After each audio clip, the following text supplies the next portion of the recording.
Hey gamers, this is John, host of Video Games in the World. I was hoping to not speak about her again, but this is one of those exceptions. 5 years ago, I first heard of Tropes vs. Women in Video Games, hosted by the one and only Anita Sarkeesian. Everyone knows about Anita herself. She's a feminist critic who made a name for herself on YouTube. Her videos talk about sexist tropes in video games such as the damsel in distress trope. In Season 1, Episode 8 of my web series, I talked about the why they get captured. Because they're strong political figures or they're the key to something very powerful that can change the whole world. Feminist Frequency's Tropes vs. Women series lasted from 2013 till 2017, I believe. And then she started another series called Ordinary Women. She blocked all the ratings and comments in every one of her videos to avoid criticism. Now, there are some people who tend to be a-holes and overtly emotional, acting like the very people they claim to despise to attack her. Quoting Harvey Dent, "Die a hero or you live long enough to see yourself become the villain." Some things I might agree with what she said, but most things she said on Tropes vs. Women are fallacious statements, yet she expects people to agree with her no matter what. She has been debunked numerous times by Sargon of Akkad, Thunderfoot, and so on. Even Liana Kersner, a feminist herself, has criticized her multiple times, as she cannot stand Anita Sarkeesian. Anita received a lot of threats and made news when she canceled a talk in Utah over the fear that concealed carry permit holders will be allowed to bring their weapons into the venue. That same year, 2014, Sarkeesian's Feminist Frequency organization became a recognized nonprofit, and as a result, she was required to file an annual report on the money she raised and spent. This whole thing with Anita began with the whole Gamergate thing. Now, according to one side, Gamergate is a movement that wants to get women out of the gaming industry. Others say that it is a diverse movement of people who are sick and tired of game journos forcing their narrative and their propaganda down everyone's throats. It is a fight for ethics and professionalism in gaming journalism, as these who defend the movement say. According to reports, Sarkeesian's group, which had 2 employees plus a producer, has raised and spent about $1.6 million over the past 5 years, but it seems that this is coming to an end. A lengthy profile of Sarkeesian published by Polygon this week reports that earlier this year, she laid off her 2 employees and stopped taking a salary. Earlier this year, she decided that Feminist Frequency needed to change.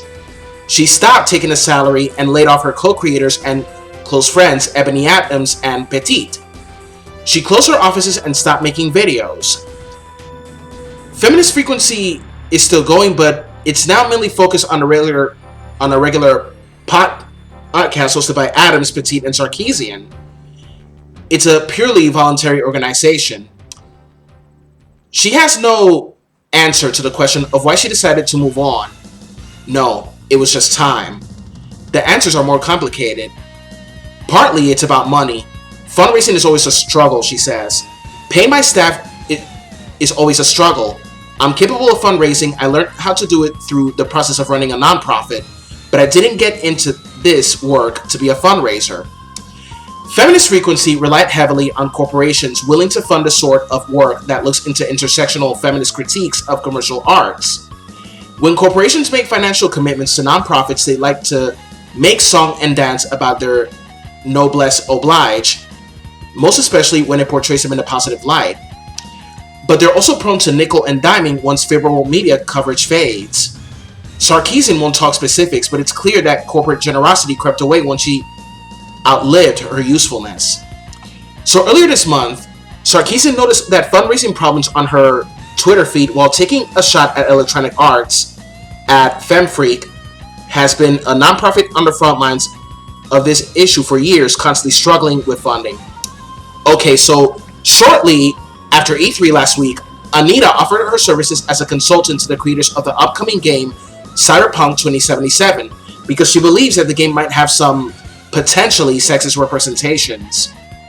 Now, I saw Cyberpunk 2077 on E3 and was being promoted by Keanu Reeves, who is a character in the game. And I hope to buy that game when it comes out. on day one, of course. Now, about Keanu Reeves, well, everyone loves Keanu Reeves. He's been in many movies such as A Walk in the Clouds, The Matrix Trilogy, Constantine, and so on. The annual reports of Feminist Frequency have shown to have no less than $30,000 in January. But the real problem isn't just a lack of corporate donors, but one of public interest. The group has more than 200,000 subscribers on YouTube, but the average podcast it released this year only had a few thousand listeners. That's not much of an impact for a group that spent several $100,000 in 2018 on salaries and other expenses. Now, it might be the end of Feminist Frequency, and now she's getting herself into a podcast, or so I heard. Now, what do I think of Anita Sarkeesian as a person? Well, I think she is full of negative energies in so many ways, such as going to the UN to promote internet censorship.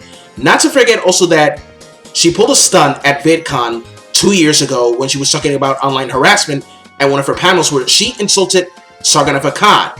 If you Google my name on YouTube, you get shitheads like this dude who are making these dumbass videos.